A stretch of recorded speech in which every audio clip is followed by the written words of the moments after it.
नमस्कार दोस्तों, जय हिंद जय भारत। आजकल हम चर्चा कर रहे हैं मगध महाजनपद के प्राचीन राजवंशों की।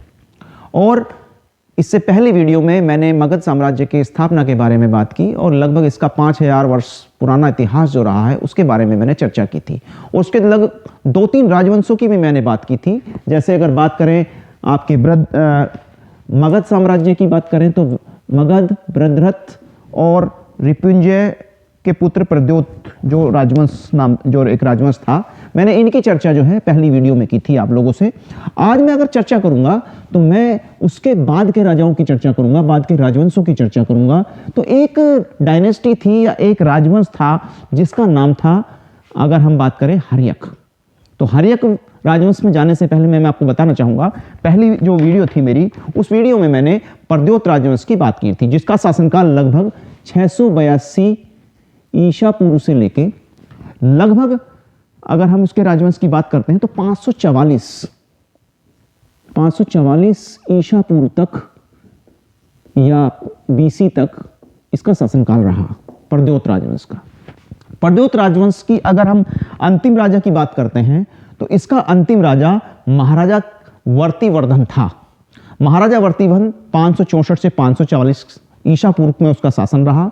और महाराजा अजक मतलब अगर हम बात करते हैं तो महाराजा अजक का पुत्र वह राजवंश के अंतिम शासक थे जिसे बिंबिसार द्वारा मगध की गद्दी से 544 ईसा पूर्व में हटा दिया गया। तो महाराजा वर्तिवर्धन की तरह से कह सकते हैं कि इसके अंतिम राजा थे और उनको जो है उसमें बिंबिसार द्वारा गद्दी से हटा दिया गया। तो बिंबिसार जो है कह सकते हैं हर्यक वंश, जो हर्यक एक वंश हुआ है या हर्यक डायनेस्टी, जो हर्यक डायनेस्टी थी,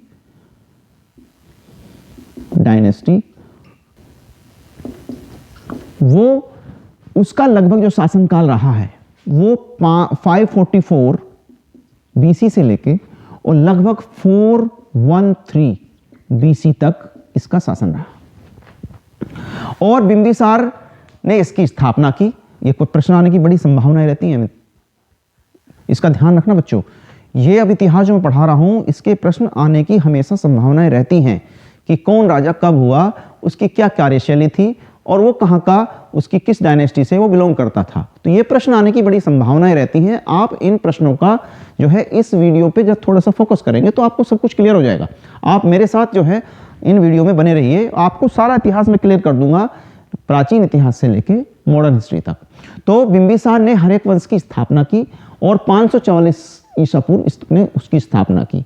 इसके साथ ही राजनीतिक शक्ति के रूप में बिहार का सर्वप्रथम उदय हुआ। कहने का मतलब है जो बिहार जो है एक शक्ति बनी, वो इस वंश में उसका विस्तार हुआ। बिंबिसार को मगध साम्राज्य का वास्तविक संस्थापक या राजा माना जाता है। इससे पहले भी कई सारी डायनेस्टी हुई, लेकिन कह सकें तो बिंबिसार सबसे, यानी कि सब कह सकते हैं वास्तविक जो इसका स्थापक यानी कि संस्थापक जो था वो बिंबिसार को माना जाता है। तो बिंबिसार ने गिरिव्रज या राजगीर को अपनी राजधानी बनाई। पहले तो ये पूछा जा सकता है कि हर्यक वंश की स्थापना किसने की, तो बिंबिसार ने की। कब की? 544 ईसा पूर्व की। और कहां पर इसकी राजधानी थी, तो कह सकते हैं गिरिव्रज इसकी राजधानी थी। और बिंबिसार का जो शासनकाल रहा वो 544 से लेके लगभग, मतलब 544 ईसा पूर्व से लेके अगर हम बात करते हैं बिंबिसार की तो 492 ईसा पूर्व।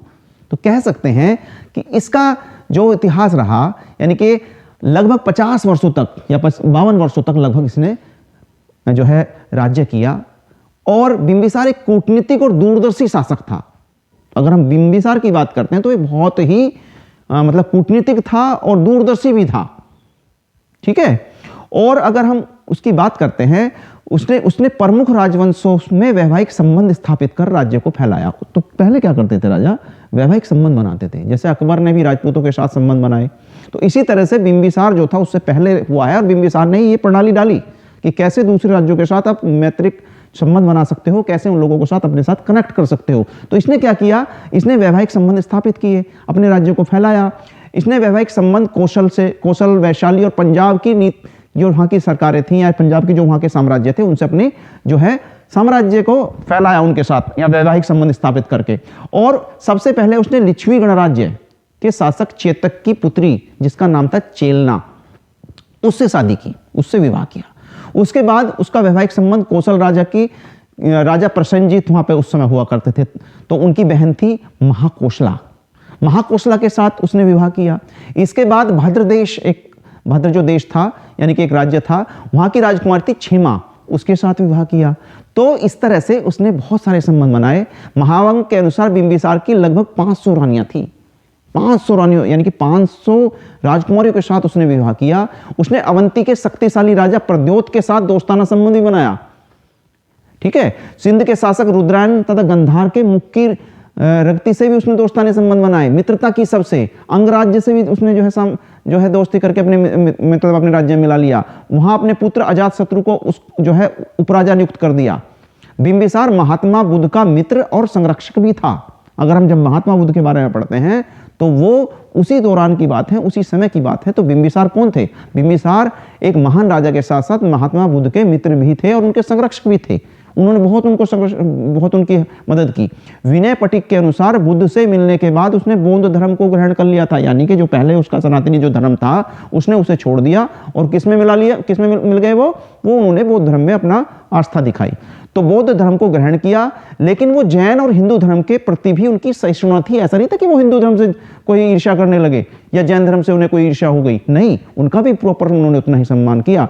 तो बिंबिसार ने लगभग 52 वर्षों तक जो है शासन किया और बौद्ध और जैन ग्रंथ के अनुसार जो है उनके पुत्र अजातशत्रु ने उन्हें बंदी बनाकर कारागार में डाल दिया और उनका 492 ईसा पूर्व में निधन हो गया। यानी कि उनके जो पुत्र थे अजातशत्रु, उन्होंने एक तरह से उन्हें बंदी में डाला और एक तरह से उनकी मृत्यु हो गई।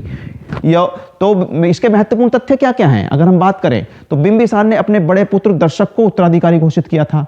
लेकिन भारतीय इतिहास में बिंबिसार प्रथम शासक था जिसने स्थायी सेना रखी। इतिहास में पहला व्यक्ति था जिसने पूरी स्थायी सेना रखी। नहीं तो सेना क्या करते थे, टेम्परेरी सेना रखी, लड़ा दिया उनको। तो बात यह है कि बिंबिसार ने एक तरह से इस राजवंश की स्थापना तो करी हर्यक डायनेस्टी की, साथ में लोगों को बताया कि ऐसे शासन होता है भाई। तो बिंबिसार ने राजवैद्य जीवक को बुद्ध की सेवा में नियुक्त किया था। मैंने आपको बताया संरक्षक थे, उनकी मदद की। बौद्ध भिक्षुओं को निःशुल्क जल यात्रा की अनुमति दी। बिंबिसार की जो हत्या हुई महात्मा बुद्ध के विरोधी देवव्रत के उकसाने पर अजातशत्रु ने की, यानी कि जो मैंने बताया जेल में डाला गया और उनकी जो है उसी कारण उनकी मृत्यु हुई, तो हत्या भी कह सकते हैं इसको। तो वो अजातशत्रु उनका जो पुत्र था उनको देवव्रत के उकसाने पर हुई। और यह एक और महिला का जिक्र किया जाता है, आम्रपाली का जो जिक्र किया जाता है, यह वैशाली की नर्तकी एवं परम रूपवती और काम कला में प्रवीण एक प्रोस्टिट्यूट थी, एक वेश्या थी, और इसका बड़ा जिक्र किया जाता है। आम्रपाली इतिहास में अगर आप पढ़ेंगे तो आम्रपाली का बड़ा नाम है। तो ये बड़ी प्रवीण महिला थी, बड़ी मतलब रूपमती थी। आम्रपाली के सौंदर्य पर मोहित होकर बिंबिसार ने लिच्छवी से जीतकर राजगृह में लाया। मतलब उन्होंने जो है बिंबिसार ने लिच्छवी से जो जीतकर राजगृह में जब मिलाया तो उसके संयोग से, यानी कि कहने का मतलब ये है कि जब ये लेके आए इसको तो उनके एक पुत्र उत्पन्न हुआ और उसका नाम रखा गया जीवक। तो बिंबिसार ने जीवक को तक्षशिला में शिक्षा हेतु भेजा। यही जीवक एक प्रख्यात चिकित्सक राज्य वैद्य बना। जब हम बात करते हैं तो ये एक बहुत बड़ा जो है चिकित्सक थे और बहुत बड़े एक वैद्य भी बने। तो बात यह है कि इसके पहले राजा थे वो थे आपके बिंबिसार, उनके पुत्र थे फिर अजातशत्रु जो थे वो बिंबिसार की तरह, मतलब उनमें भी स्किल तो थे ही, पिता जैसे पिता थे तो पुत्र में भी कहीं ना कहीं वो चीज़ें आती हैं। तो अजातशत्रु ने लगभग 492 से 460, यानी कि 492 से लेके ईसा पूर्व से लेके, यानी कि 492 ईसा पूर्व से लेके लगभग 460 ईसा पूर्व कह सकते हैं, लगभग उन्होंने जो है 32 वर्षों तक शासन किया। और उनकी अगर हम बात करें तो उनके जो मतलब उन्होंने जो कार्य किए वो भी मतलब जनता के समर्थन में किए, जनता के साथ काम किए, और उन्होंने भी एक तरह से जो विस्तार की जो नीति थी उसको आगे प्रोसीड किया। तो कहने का मतलब है साम्राज्य विस्तार की नीति का चरम उत्कर्ष कह सकते हैं आपका जो शासनकाल था अजातशत्रु का। तो अजातशत्रु की अगर हम बात करते हैं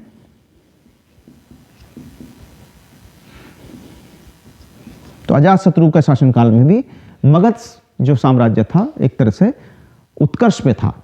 तो इनकी अगर हम बात करते हैं तो अजातशत्रु के सिंहासन मिलने के बाद अनेक राज्य संघर्ष और कठिनाई से घिर गया था, लेकिन उन्होंने अपने बाहुबल और अपनी बुद्धिमानी से उसको विस्तार पूर्वक फैलाया।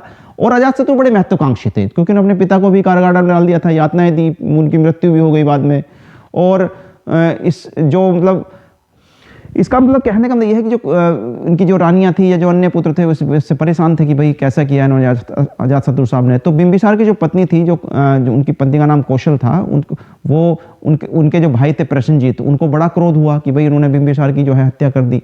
तो अजातशत्रु के खिलाफ संघर्ष भी छेड़ दिया उन्होंने। कौशल जो नरेश थे, मतलब कौशल के जो नरेश, जो कौशल जो उनकी वाइफ थी, उनके जो भाई थे प्रसेनजीत, तो उन्होंने जो है संघर्ष छेड़ दिया। और प्रसेनजीत ने जो है इस संघर्ष में, जब संघर्ष होता रहा तो बाद में जो है संघर्ष में ये जीत गए। तो बात क्या है कि कौशल से भी संघर्ष हुआ, वज्जी संघर्ष हुआ। लिच्छवी राजकुमारी चेलना बिंबिसार की पत्नी थी, तो जिससे 2 पुत्री हल और बेहल थी। अपना हाथी और रत्नों का एक हार दिया था, जिसे अजातशत्रु ने मन मुटाव के कारण वापस मांग लिया था। मतलब पहले दे दिया था अपनी बहनों को और फिर वापस मान लिया। तो एक तरह से वज्जी संघर्ष भी चला। मल्ल एक राज्य था, उसके साथ भी संघर्ष रहा। कहने का मतलब ये है कि जो बिंबिसार ने जो स्थापना करी, उनमें जो उन्होंने अपने बहुत सारे राजाओं के साथ जो वैवाहिक संबंध बनाए, यानी कि बहुत सारे साम्राज्यों के साथ, तो उसमें क्या हुआ, जब अजातशत्रु उनके पुत्र जब उन्होंने उनकी हत्या कर दी थी, जेल में डाल दिया था उनको, तो उनकी जो बाकी जो राजवंश थे, जो उनके पिता ने जो राजवंशों से संबंध स्थापित किए थे, उनसे जो पुत्र हुए या उनसे जो पुत्रियां हुई या उनके जो रिश्तेदार थे, रिलेटिव थे, उन सब से संघर्ष झेलना पड़ा अजातशत्रु को। तो अजातशत्रु का संघर्ष काफ़ी रहा, कौशल साम्राज्य के साथ, वज्जी साम्राज्य के साथ, मल्ल राज साम्राज्य के साथ। तो इसमें कहने का मतलब ये है कि अजातशत्रु ने बहुत ज़्यादा लोगों से अपनी एक तरह से शत्रुता ले ली थी, लेकिन उनमें वो जीतते भी गए साथ में। तो अजातशत्रु ने अपने प्रबल प्रतिद्वंदी अवंती राज्य पर भी आक्रमण किया।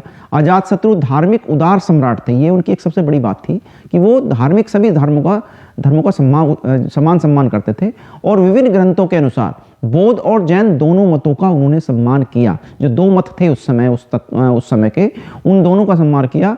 और भरहुत स्तूप में एक वेदिका में अजातशत्रु जो है भगवान बुद्ध की वंदना करते हुए उनको दिखाया गया है। ऐसा दिखाया गया है।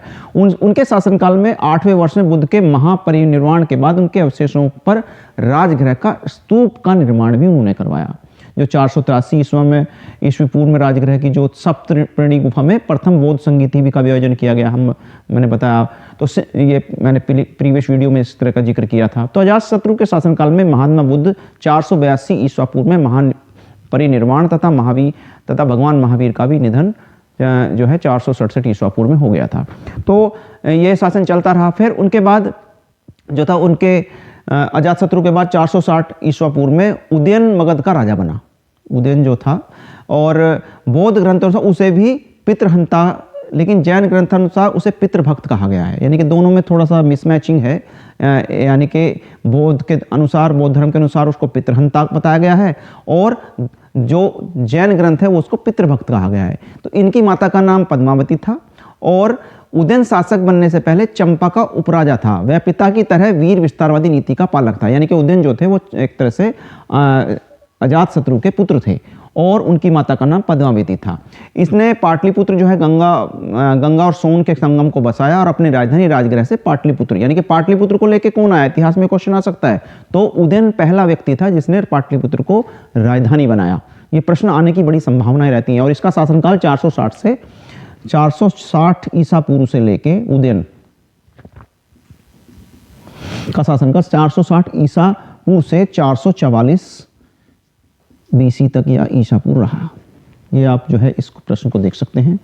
और इसने अपना जो है राजधानी पाटलिपुत्र करी। ये काफ़ी चीज़ें जो हैं इसमें मतलब ये रहता है हमेशा। और उसके बाद भी इस राजवंश के कई राजा हुए। तो लगभग 7 राजा इस वंश के हुए। बिंबिसार, अजातशत्रु, महाराजा उदयन, फिर उसके बाद महाराजा अनिरुद्ध, महाराजा मुंडा, महाराजा दर्शक, और जो अंतिम राजा थे इसके वो थे नागदशक। यानी कि नागदशक इस वंश के अंतिम राजा थे और वो लगभग 413 ईस्वी पूर्व में जो थे वो शिशुनाग जो थे उन्होंने उनकी हत्या कर दी थी। यानी कि उन्हीं के जो है कर्मचारी थे, उनके सेना में थे, उन्होंने उनका जो है शिशुनाग ने उनकी हत्या कर दी थी और एक नए वंश की उन्होंने स्थापना की। यानी कि लगभग 413 ईसा पूर्व में महाराजा नागदशक जो हर्यक वंश के अंतिम राजा थे उनकी हत्या कर दी और लगभग मतलब 413 में एक नए वंश की स्थापना करी जिसको हम शिशुनाग राजवंश कहते हैं। इसकी चर्चा मैं अगले वीडियो में करूंगा। तो तब तक के लिए मैं आपसे आज्ञा लेना चाहूँगा। तब तक के लिए नमस्कार, जय हिंद, जय भारत।